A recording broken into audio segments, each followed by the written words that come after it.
everyone out in the interwebs. I am Teresa Anderson. I work for AgoraPulse. Deborah, who's with me today, she also works at AgoraPulse.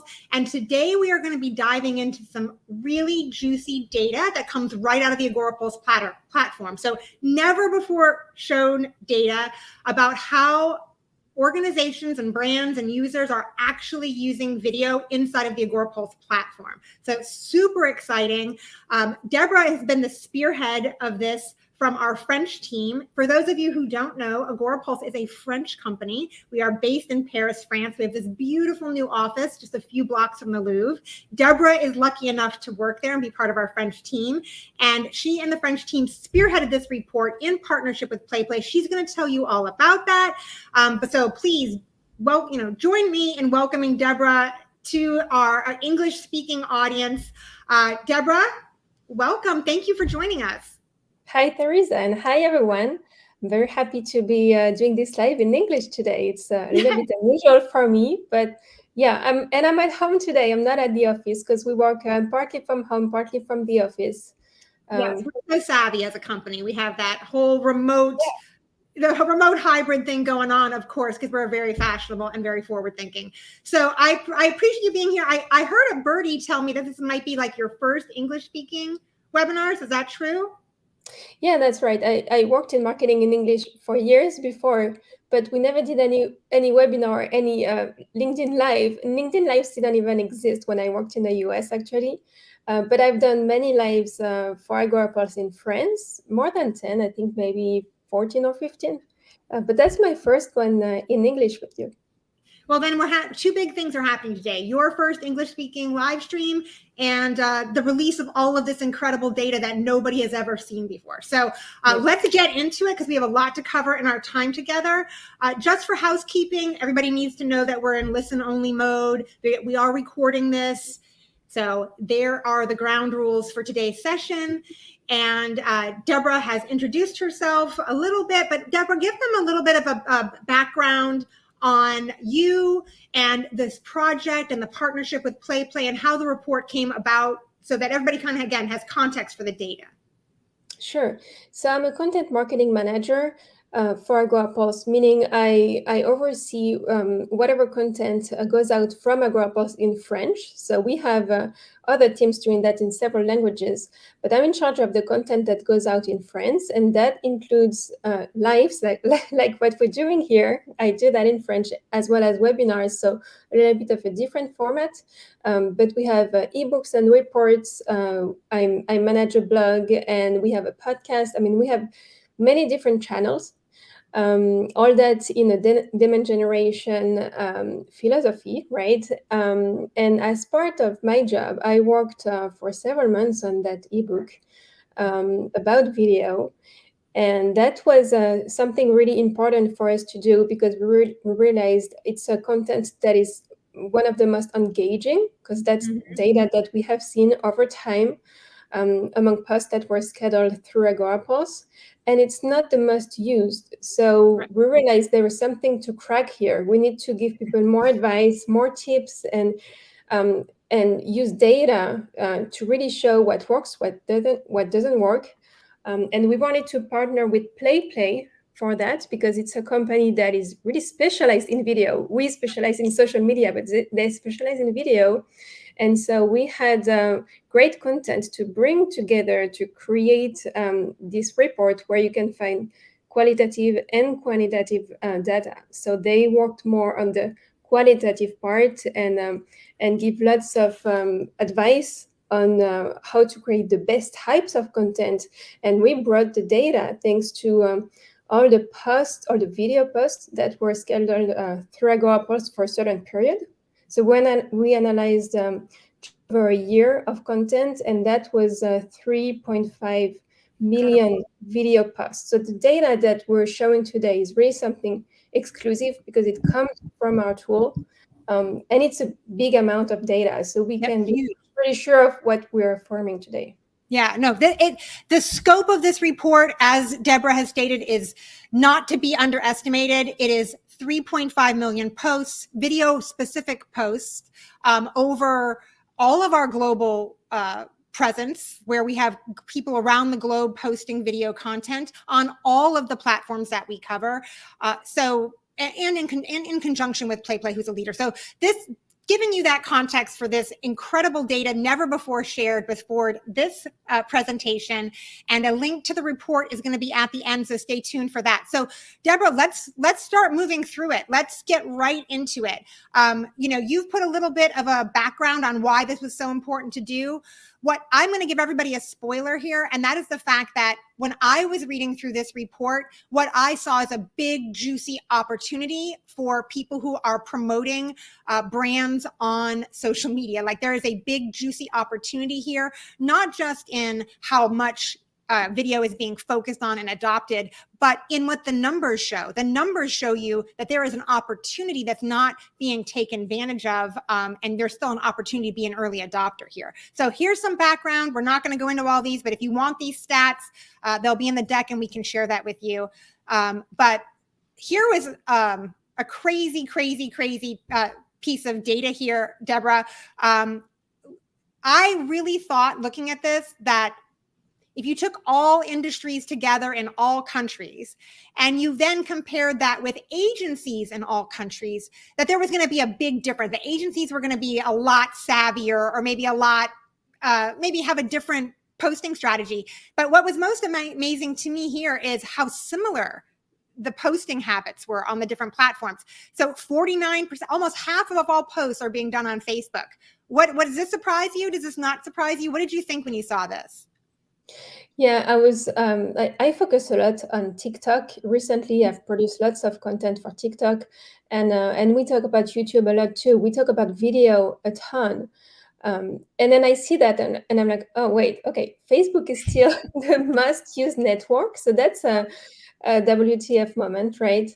And it's interesting to realize that all the advice we're giving through our content to how to make better TikTok videos, how to start with your brand on TikTok, and how to use video on all those platforms may not be used mostly by brands, because they're still mostly on Facebook. And here we have data about video. So they also post videos on Facebook, but they don't use so much the video networks, which are Right. TikTok and YouTube.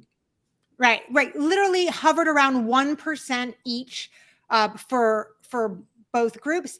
And then we added this data point too, because this is also interesting. If you do look at what people are posting on Facebook, Instagram, Twitter, and LinkedIn, predominantly photos are the most used format. So even if we look into what they're posting on these platforms, it's still pretty photo driven, right? Right. So that's where we started with that report. Before analyzing everything we could about video, we were like, okay, but is video the most used format or not? So that's where we started. Right. And no, the most used format across channels is photos. So across channels, you can look at it any different way that you want, and videos are increasing over the years, because we have another report that we do year over year where we analyze mostly a volume of content, and we have seen video increasing, but still photos are the most shared contents. And only then we started to look at videos and try to use engagement on videos and give advice on many different granular aspects of video engagement. Yep. And that's where this report gets really exciting. So let's look at this slide. And so now we've shown you where people are focusing their posting, which platforms they're focusing on. PS, not TikTok, not YouTube. But then we look at, okay, so where are they actually getting their engagement? And, the engagement here for video, this is what the engagement is on video average on each of the platforms. And you can see it's really robust on each of the platforms. There's a lot of video engagement happening on video on each of the networks. Yeah, and let's explain this. Let's explain how to read this before going any further. So what we see here is an absolute number. It's not a percentage, right? So it's the average number of engagements that we have seen on a video on any of those platforms. So if you look at Facebook, for instance, it's a little bit small, it's 162, right? So Mhm. that's the number of average interactions, which is likes, comments, and shares all together that we have observed on the average video posted on Facebook in the US. But the report is about all the countries, and we have selected the most performing countries in the beginning of the report, and then we have used these countries over and over. But here, this graph is about the US specifically, and if that's of interest, I can compare that with the French numbers, maybe. Right. Well, yes. Why don't you share the French numbers just to give people perspective? But I will tell you guys in the report, every single country broken down that we covered is in the appendix. So we have a lot of granular detail on this engagement information. But yeah, just give the audience like quickly the French number so they can just see a comparison. Right. So if you compare it with Facebook, the number is 194. So not a big difference. For Instagram, it's 260. It's just a little bit less engagement on average on an Instagram video. On LinkedIn, though, the difference is huge because the average engagement is 37 on any LinkedIn video. And that's something to point out because also in any type of engagement that we have observed, LinkedIn has the most engagement in France altogether. So like it's a network that works really, really well in France. So more than double, I should say, 3 times the number of average engagement on LinkedIn videos. And then YouTube is 97, so a little bit less. Twitter is 36, about similar. And TikTok is also very different. So 713 Wow, my average goodness. engagement on one video, so about twice what you have in the US. That's amazing. And another reason why that granular data that's available in the report is so important because you can scroll right through and pick your country that you're interested in and get a comparison. So super interesting. I didn't realize that France was so different. LinkedIn and TikTok both being so different shocks me. So very, very interesting. All right, let's move on. Let's get into this. So when people talk about video, what they're really thinking about is short form, vertical video, right? That's what's taking everybody by storm: shorts, Instagram reels, and TikToks. And a lot of times people don't really know the differences between the three, or even if they should have a different strategy. So Deborah, this is a great slide. It kind of gives people a good side-by-side comparison of the three platforms. Can you walk everybody through this really quickly and tell them some of the key differences that you found? Yeah, that's a slide that we made to summarize some of the key takeaways about these three networks, because we can't present them from the start. Everybody can do their own research and they probably know a lot about these three different networks. But some of the key takeaways of the differences in between the three are, the first thing is about, I should say, discovery and engagement on these three platforms. So on YouTube, you can see more followers being here video after video, and they're more loyal to any one channel as opposed to Instagram and TikTok, where you have a higher discoverability, meaning you can be found in someone's feed if they have never been on your account before. They may not even follow one of your followers or whatever. It's really out of if you have been recognized by the algorithm, which is very strong, as someone who may be interested in that niche, then you can be discovered. So on Instagram, that would be through the Explore tab, and on TikTok, that would be through the For You feed. And then the engagement is 5 times what it is on TikTok as opposed to YouTube. So big differences here. It's not one is the best network ever, but you should really consider the differences if you want to try to build a strategy where you want people to follow you video after video, or if you want to have a higher potential for viewability or engagement on one single video, then you should maybe consider more Reels or TikTok. And I have put the average number here. So 108 on YouTube, and then you see that it's more than 5 times Wow. that on TikTok, and that's the average globally. So that's why you have the little world emoji. I'm all about emojis, right? Even on slides. So then you can draw your own conclusions. But then about age ranges too, some numbers here. So mostly focusing on the 18 to 34 age ranges, because that's where you find most users for these three networks. Then you can see that on YouTube they tend to be older than on Instagram and TikTok. So also something to consider if you want to attract more Gen Z followers or people who would engage on your videos, then go more to TikTok or even to Reels. And on YouTube, they tend to be older and also more, it's more scattered altogether. You really have people of all ages on YouTube, as opposed to TikTok, which is really more used by young people, but not only. Also, you shouldn't consider TikTok as a Gen Z only network, but we can see more about that later maybe. Do you want to talk about SEO possibilities for YouTube, maybe? Yeah. I think the point that I was going to bring up for YouTube, I think it's a common stat that most people know, but I'll say it again because if you haven't heard, it is eye opening. YouTube is the number 2 search engine behind only Google.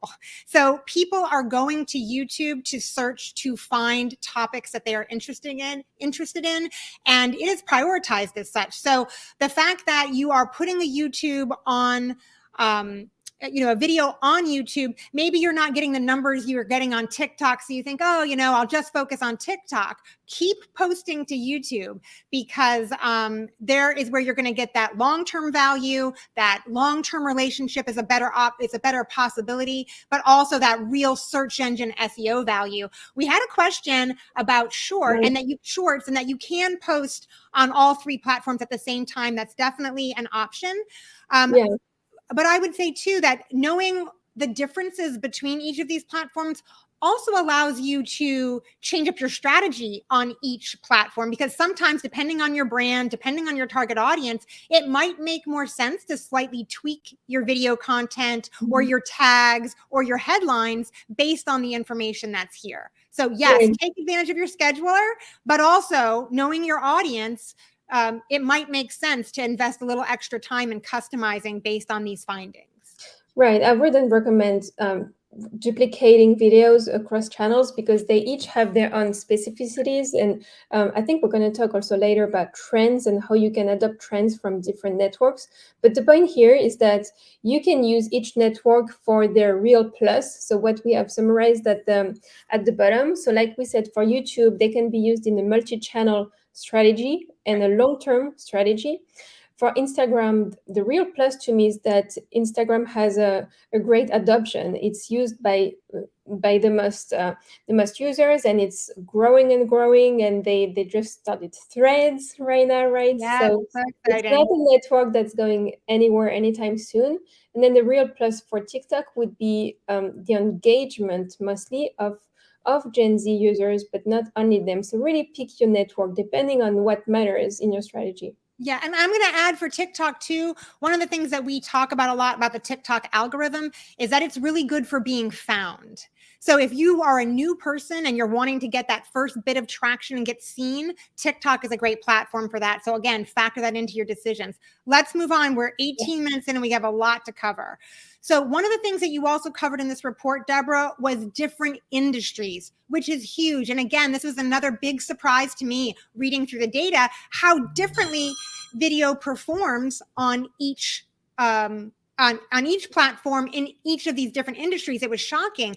We put this one on here just as a sampling of some of the eye-opening, revealing things that the data showed us. But this is just an example of what that data looks like. That'll be in the report. That will be available at the end of this. You'll get a link to download it so you can pour through it and pick it all apart. But this is just an example. In education, look at that Reels engagement. Does this not blow you away?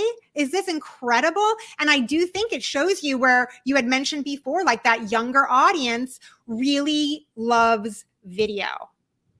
Right. And that number really, really popped for me. And that's why we highlighted it this way in the report. And we haven't necessarily compared every single type of content in any industry one with the other, but that's for anybody to do when they look at the report. Maybe they're more interested in one industry in particular, or they want to compare, but the data is all here. So the one you see here, the education table is going to be the same for all other 16 industries. But this one really stand out, right? Over 1,000 engagement on average on a single reel in the education industry. So something to think about. If you think that maybe your audience is not on Instagram, then think twice. Yes. I mean, if all my higher ed peeps, I hope you're making notes right now. And then if you're in a different industry, again, one of the 16 that are highlighted in the report, dig into that, because you might be surprised by how your industry is performing with video against other industries. Okay, great little sample there. Here we gave some highlights too of just a few of the other 16. But again, when you're ready to dig into this, it's all available in the report. Look at this media and entertainment. I mean, some of this is just so shocking. Like, look at the difference between Instagram and Reels for media and entertainment and nonprofits. This is absolutely actionable data that you can use to make your strategies for sure. Right. And I don't know if people wonder why Reels are different from Instagram videos, because right now they're the same. It's a change that happened later in 2022. Instagram started turning any video into Reels. So that's why they are separate in that report, because we analyzed mostly 2022 data.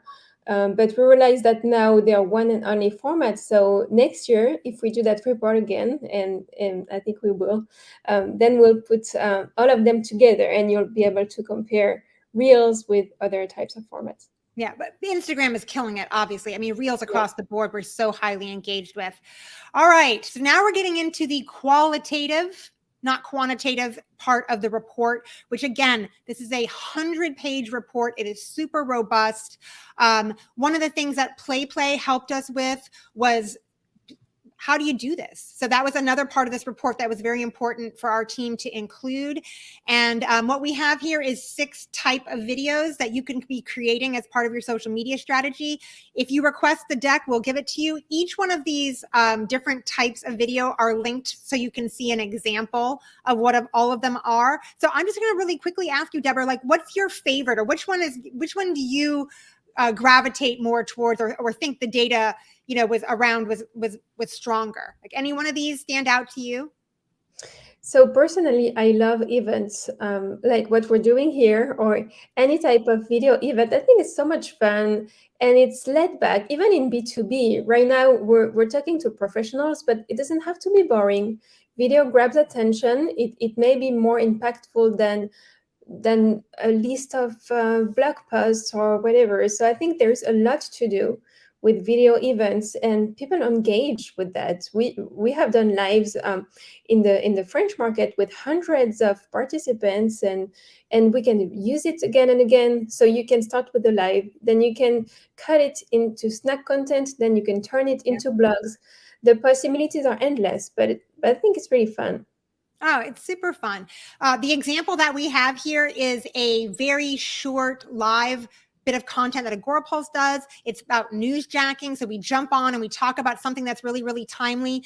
Video is really great for when you want to produce something and record it, but it's also great for immediacy. You can also use video in a way that capitalizes on things happening today. You can jump on. There's so many tools available. So this session for us was really fun. And again, it was very impromptu. It wasn't a ton of advanced planning or,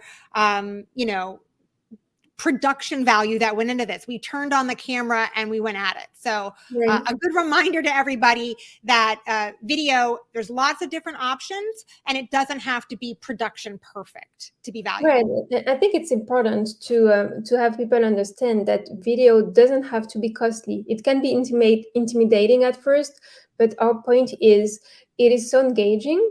Don't delay. Don't delay. You start with video because you think it takes a full day of recording and hiring a whole team that you pay a super high wage or anything. You can start with lives, and I think that's a good way to come somewhat prepared, but it's also fun. It's cool to watch, and it's definitely less preparation than if you had a green background and everything. Well, it's so funny. I feel like we all know this instinctively that sometimes the most engaging viral videos are recorded on somebody's cell phone in the front seat of their car. Yeah. And sometimes the biggest budget productions flop. So, the social media audience rewards what they find appealing, and production value is not necessarily number 1, 2, or 3 on their list. Right. You have to test and see what works for you. Yeah, agreed. Okay, so we're talking to a bunch of marketers. We know that CTAs are important. CTAs have been challenging on some of the platforms, and we can talk about that. But there's a lot you can do on videos on each of the platforms that maximize your CTA value. And we have 3 examples here, but you do want to make sure that you're always using a CTA when it's appropriate and when you can. When you need to know how well that content is performing, which I would say is you always need to know that. So you gave 3 examples here, Deborah. Walk everybody through it. Let's talk about link in bio while we're talking about Instagram, because that has been such a big thing. And also TikTok and LinkedIn are here too. Right. And everybody probably knows this, but when we say CTA, we mean call to action. Yes. Right.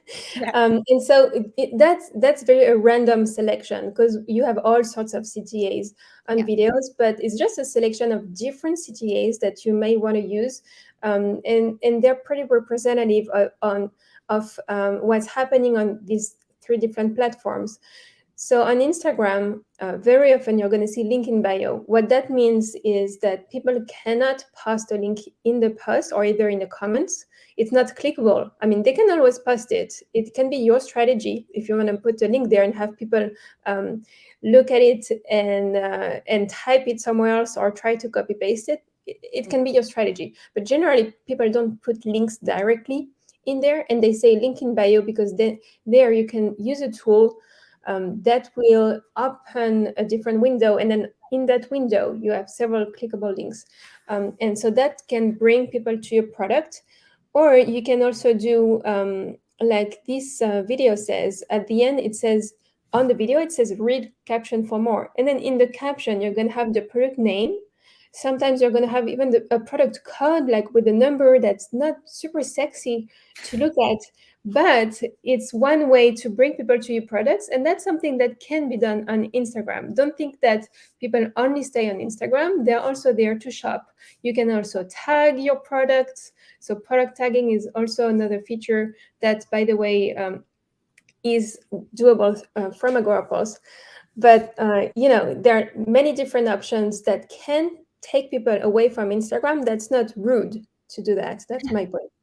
And on TikTok, it's a little bit different, because that's a platform where people spend more time and they tend to stay on TikTok.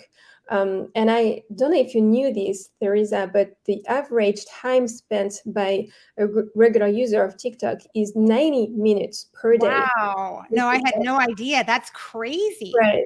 It's more than any other social network. Wow. I don't have all the numbers at the top of my head right now, but it fluctuates from 30 to 45 minutes or even up to an hour.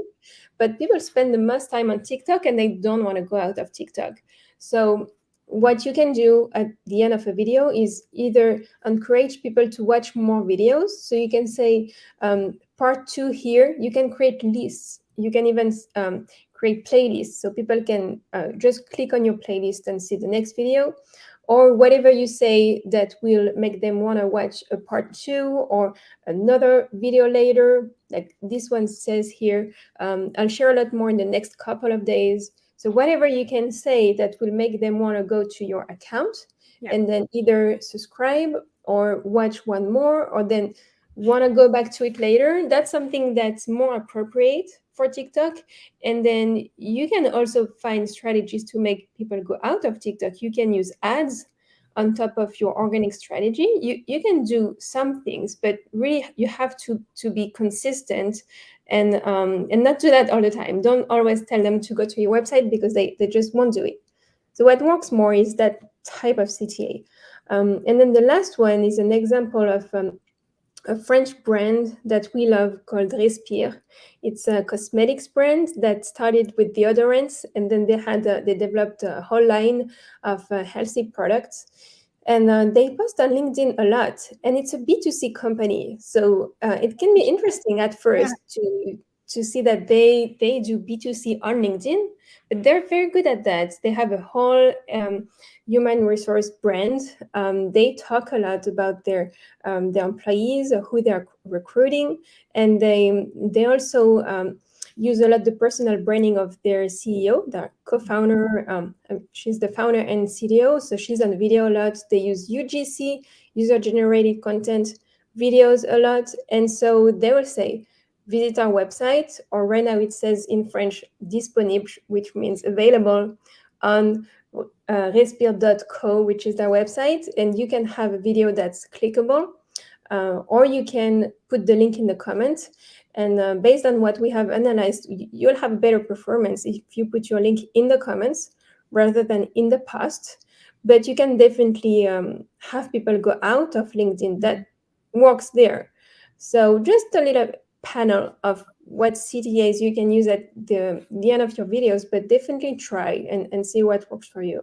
Yeah, and I feel like with LinkedIn especially, there's a much higher tolerance for leaving the platform to read an additional article, to download a guidebook, or to visit a website. I do feel like by the users, just anecdotally, I would say the tolerance on LinkedIn, it's not seen as a negative by users to go off the platform to get a resource they need, especially in B2B. So that's not going to be off-putting to anyone. And I do want to mention, if anybody in the audience knows better than me, then feel free to correct me in the comments. But I believe LinkedIn has also added where you can now have a form that's filled out right in form inside of LinkedIn. So if you want to provide content but you want it to be gated, you want to capture their email address or whatever, that's now available in LinkedIn. And again, if I'm wrong on that, correct me in the comments. But that's another way too that you can use a CTA on LinkedIn and keep them inside of LinkedIn, which the theory is LinkedIn likes it better when you keep people on the platform.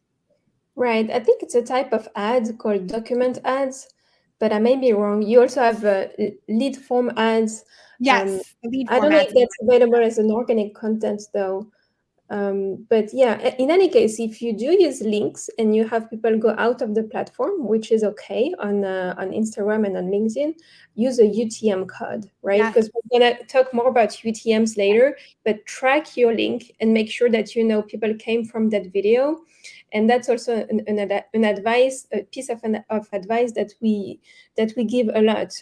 Definitely track your activity with UTMs. This way, you're going to know that this video was performing in terms of money wise, right? Because it's not just engagement, likes, comments, and shares don't pay the bills.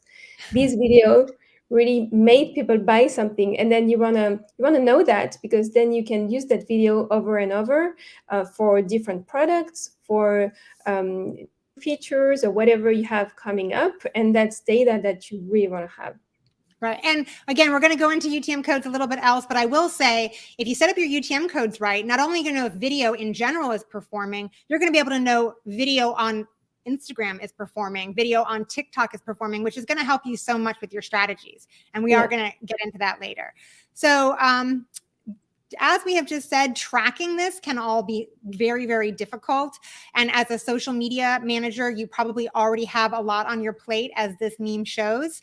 And picking up Google Analytics on top of all of that, and manually tracking all the UTMs and creating them and importing all the data from everywhere can be challenging at best. So there is a way to do it. It is possible to do it manually, but it can be challenging. We would say that the benefits outweigh the costs. But if you are interested in tracking engagement of all of your organic social media, including your video, UTMs are a big important part of that, as we talked about. And but also setting those goals in Google Analytics and making sure you're getting a dollar value on everything is also an important part of the process, so that you can make educated decisions based on actual data on how things are performing. Anything to add here? I mean, we can talk a little bit about the fact that AgoraPulse allows you to do this automatically inside the platform. But yeah, I wanted to mention that, especially because you can have a higher granularity doing that than just right. knowing what platform performs best. So that's a tool called social media ROI, and as it name mentions it's going to track ROI on specific pieces of content. And so you can know that that video generated $8,000, for instance, and then you can use that information and have another video that looks very similar, or then you can test with different lengths, different openings, maybe see what works, and then you have the actual numbers per video and not just per network. And that's something that you cannot find on, natively on every single network. So you would have to connect your Google Analytics 4 account to Agorapulse, and that can be a learning curve. But if you have managed to do that, then you're going to learn data that's very important for your brand. And that's not something that we can give you in a report. It really depends on your brand and your products and everything. And your goals. I think that's a really big thing that people underestimate when they're talking about tracking the ROI value of their organic social media. A lot of times people think of, oh, well, I can only track ROI if I'm leading to somebody putting a product in a shopping cart and buying. And the reality is that you can track the ROI value of your organic social media on a lead, because what's the value of a phone call? What's the value of an appointment? And by connecting all of this with Google Analytics, you can actually have dollar amounts to take to your boss and say, hey, like you said, this post generated X amount of dollars in value for us.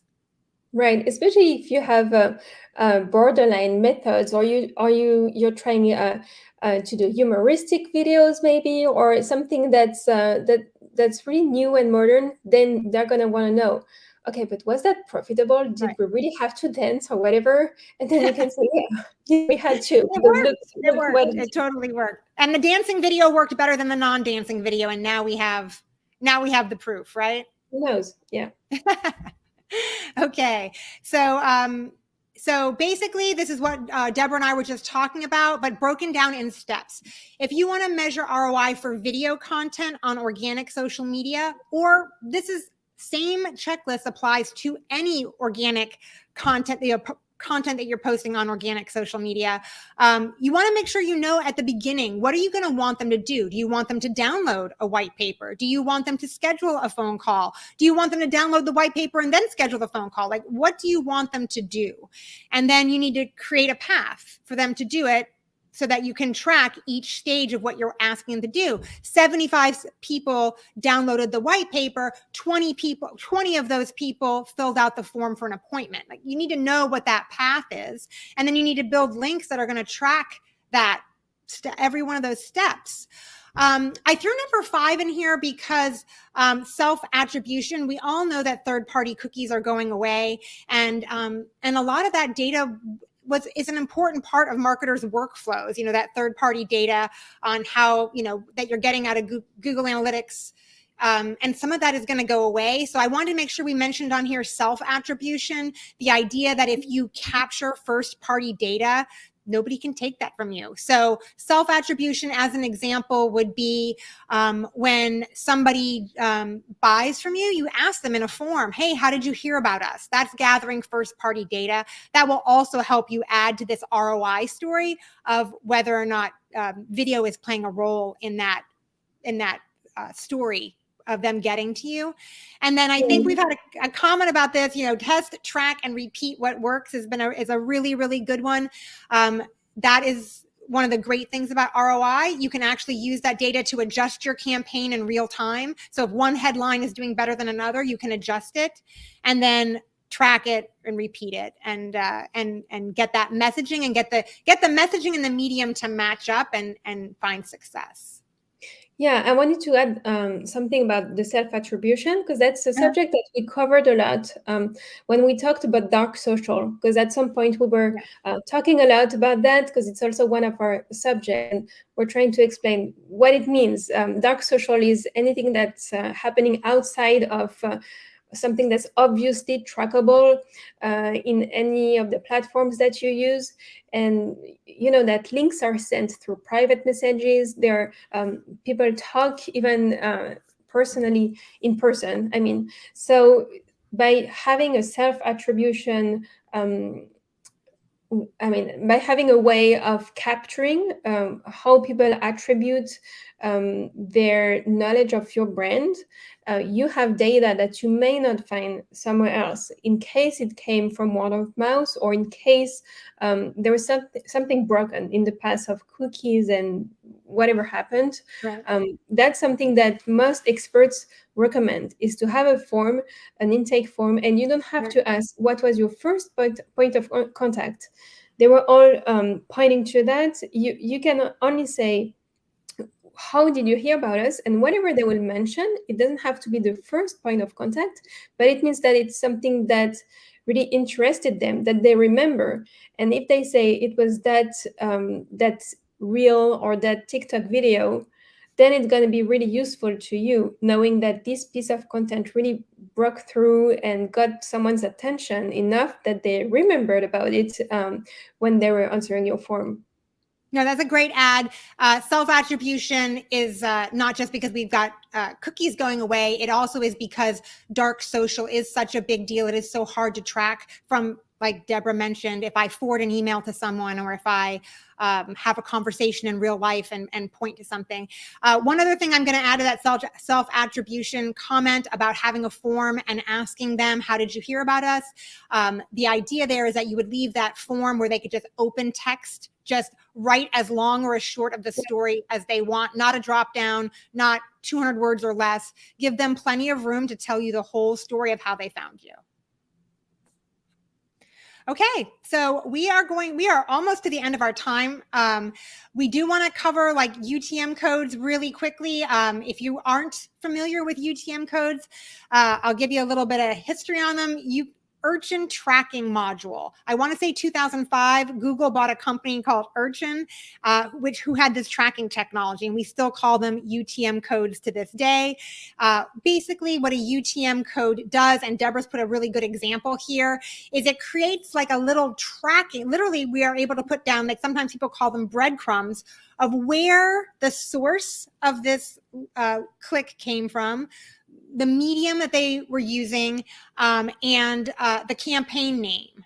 So for an example, you could use the source of this was social media, the actual medium was Facebook, and the actual campaign was an ROI video. So we'd be specific, kind of the campaign could be video, or the medium could be video. The idea would be just to decide what you're tracking, put those UTM parameters, consistently into the UTM code when you build it, and then you'll be able to track where all these leads are coming from.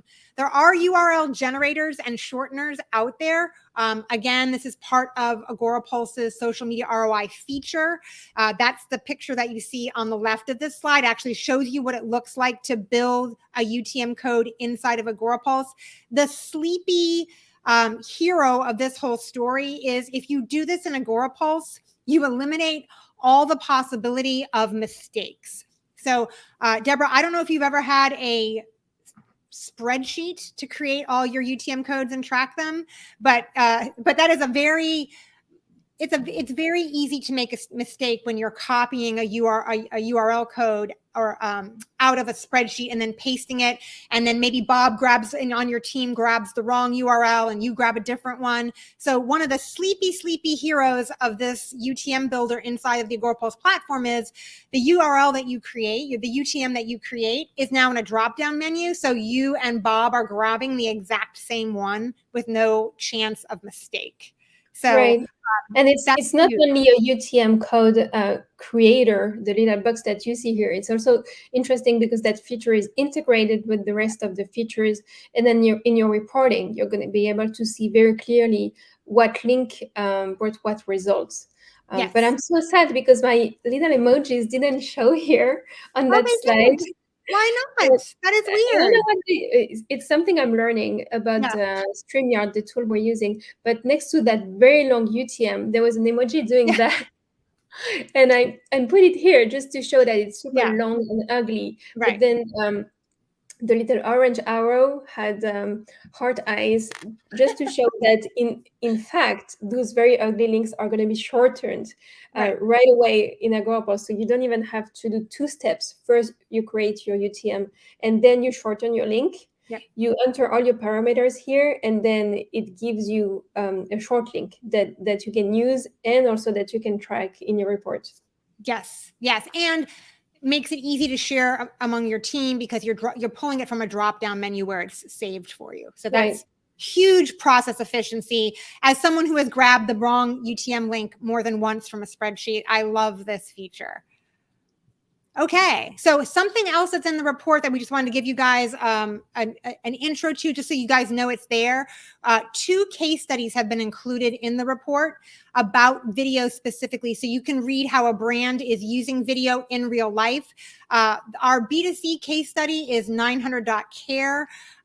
They're having huge success on video. Definitely download the report and read what they're doing and how they've gotten these kinds of results. But pretty spectacular. I love that case. So the story is I love their product and I love their video ads actually. And I've been following them for a while. And he is the CEO right there. He's washing his hands on a TikTok, and he's showing how there is actual foam, right? Because very often organic products don't have that much foam. How can you know that if you're not seeing the CEO washing his hands and you're not seeing the actual foam? So they were so I contacted them to include their use case in the report. And what was very interesting, besides the quote that you can read by yourself, is that they learned to reuse a video that worked. So first it was the two-spaced video, so very the same type of video, the same recipe. The same guy, the CEO, was chewing a little toothpaste, like a piece of hard candy. Yeah, I've seen it. He did a video chewing it and then brushing his teeth and showing how it worked, and that video brought them great results. So then they took the entire synopsis and they took like the same recipe from beginning to end, but they used their soap instead, and then it worked as well for them. And that's the example that you see here. But you have all the links in those videos that we mentioned in the report, so you can see the actual videos and maybe try them and see if they work for your products or services. Right. And we should say that 900.care is like an eco-friendly health and beauty products brand, which makes more sense why he's washing his hands and putting toothpaste in his mouth. So that's the context there for 900. It's not a dog food company. If anybody was worried, it's actually a health and beauty products company. We also have a B2B case study. Again, they're using different types of videos to create engagement within a B2B space, and having also great success. If you download the report, you'll be able to read the full interview of their strategy. Right. And they were talking about LinkedIn a lot. So the screenshot that you see here is from a LinkedIn video. They said that it was their main network as a B2B company. And this video in particular brought them great engagement. And when you look at it, if you click on the link, you can see it straight in LinkedIn. You're going to see not that many likes at first sight, and you don't have access to the views, of course, because that's only internal for anyone's personal account. But it looks like it's not viral or anything, but for them, it brought them great results. And that's also something to note about LinkedIn, is that it's not a network based on reach. It's not trying to give you the most reach on your videos or any post, really, for that matter, but it's trying to give you the most engagement. And a lot of people report having signed a lot of deals or having recruited agencies or recruited collaborators thanks to a LinkedIn video. And when you look at the video, it didn't look like it was viral or anything, but it works.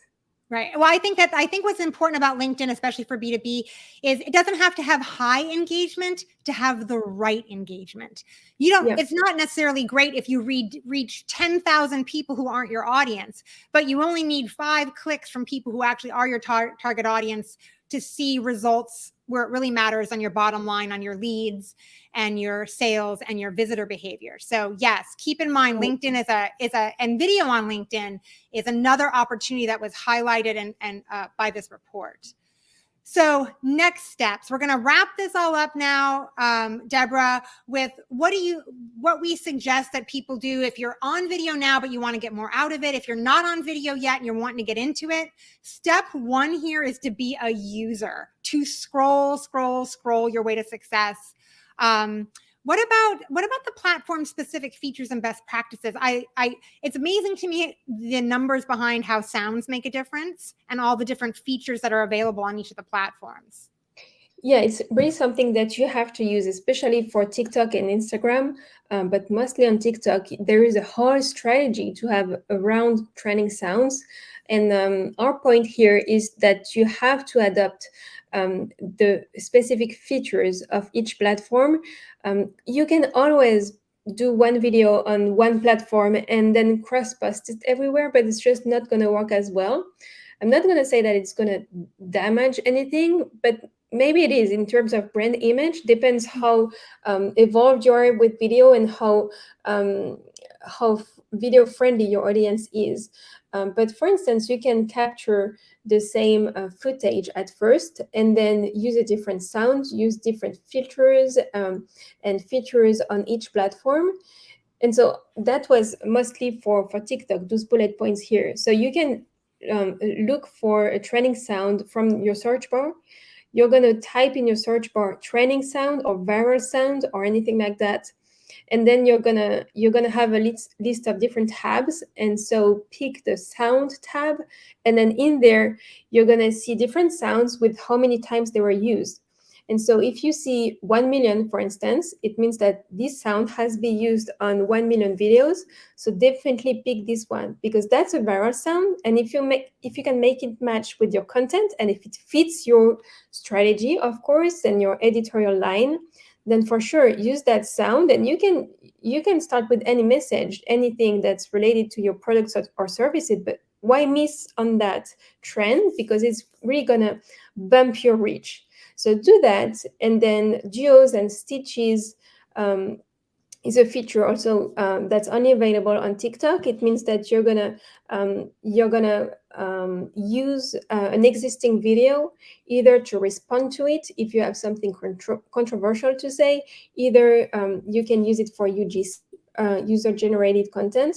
Let's say you have a user using your soap to try to keep talking about soaps. You have a user using your soap.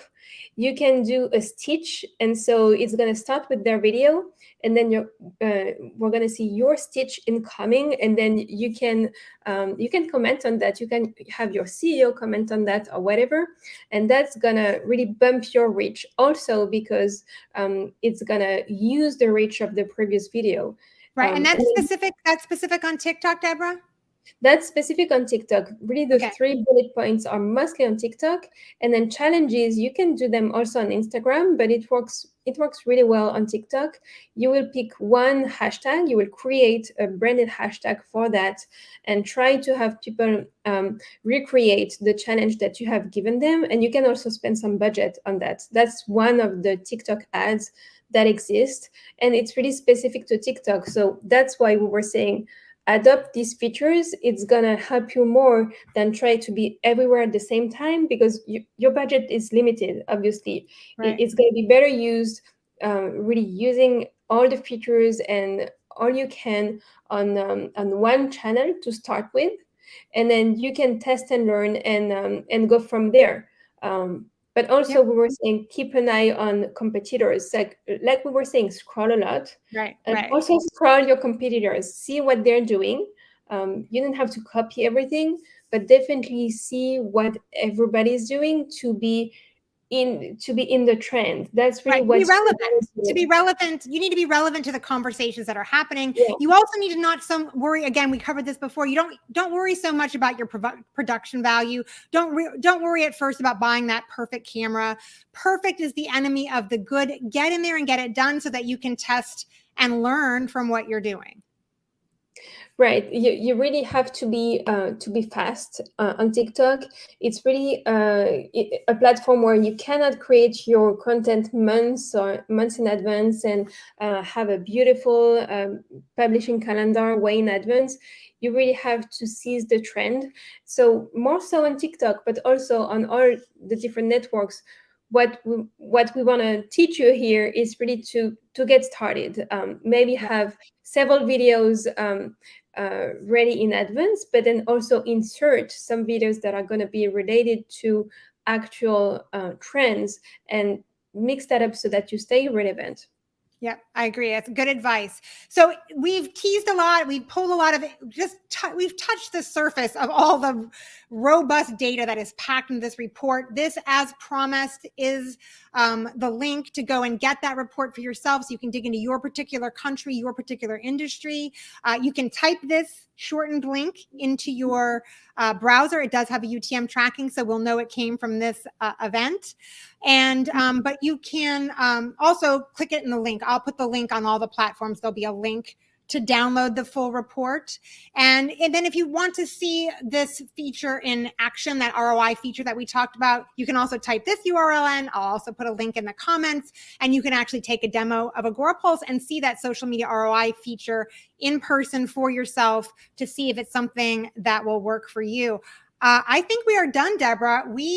There was so much to cover here. It would not have been complete without having you here to add your, you know so much about this data. You were immersed in it for so many months. So your expertise is greatly appreciated. And all the effort on this report is greatly appreciated. It is a fantastic resource for people, and I hope they take advantage of it. Thank you, Teresa. Yeah, I was the project leader for that ebook, but obviously I haven't done that all by myself. There is a whole data team that was on that. We had several persons copywriting. Play did their part, and we were several people rereading it, designing it, the whole design team as well. But it's really nice to see that it has been used also in different territories. So really nice to see. And I wanted to ask you, how can people do if they want to get today's slides? Because earlier you said if they want to get the slides, they can. Yeah, reach out to me. So if you reach out to me on LinkedIn, I will get you a copy of the slides. I tend to not put them out publicly, but if you want to reach out to me on LinkedIn, and I would say follow Deborah on LinkedIn too. She's always posting great content. But if you send me a private message on LinkedIn, I will send you a PDF copy of the deck, so you have it. But again, if you want the OG, if you want the source of all the information, use that report link and download a copy for yourself. You won't be disappointed. It is, like I said, a very robust resource. So yeah, we have worked on that for a long time, and there were a lot of people working on it. We would be so happy to know that it has been used and that it can help you have better performance on your videos. So if you have downloaded it and you have liked it, also let us know, because we really want to know. Yes, you can tag Agorapulse, you can tag Agorapulse friends, you can tag us. Let us know one way or the other, please. Yes, that's always fun to hear how people are using it. So thanks again, everyone, for being here. We appreciate it. Download that report, check out Agorapulse, and have a great rest of your day and the rest of your week. Talk to you soon. See you soon. Bye, Deborah. Bye. Thank you.